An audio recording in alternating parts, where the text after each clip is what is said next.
ঠাকুর শ্রীরামকৃষ্ণ বলরাম মন্দিরে ভক্ত সঙ্গে এবার প্রথম পরিচ্ছেদের তৃতীয় অংশ, ধ্যানযোগ সাধনা। নিবাত নিষ্কম্পমিব প্রদীপম।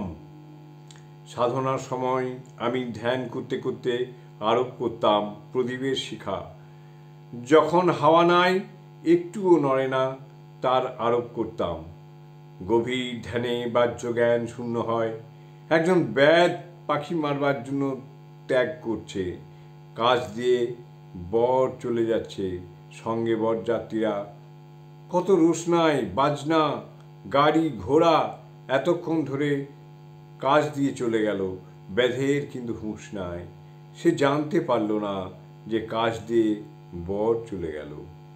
একজন একলা একটি পুকুরের ধারে মাছ ধরছে। অনেকক্ষণ পরে ফাতনাটা নড়তে লাগলো, মাঝে মাঝে কাত হতে লাগলো।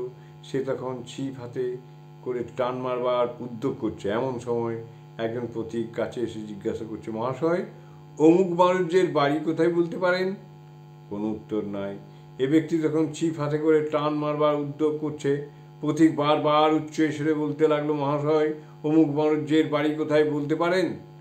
সে ব্যক্তির হুঁশ নাই, তার হাত কাঁপছে, কেবল ফাতনার দিকে দৃষ্টি। তখন পথিক বিরক্ত হয়ে চলে গেল।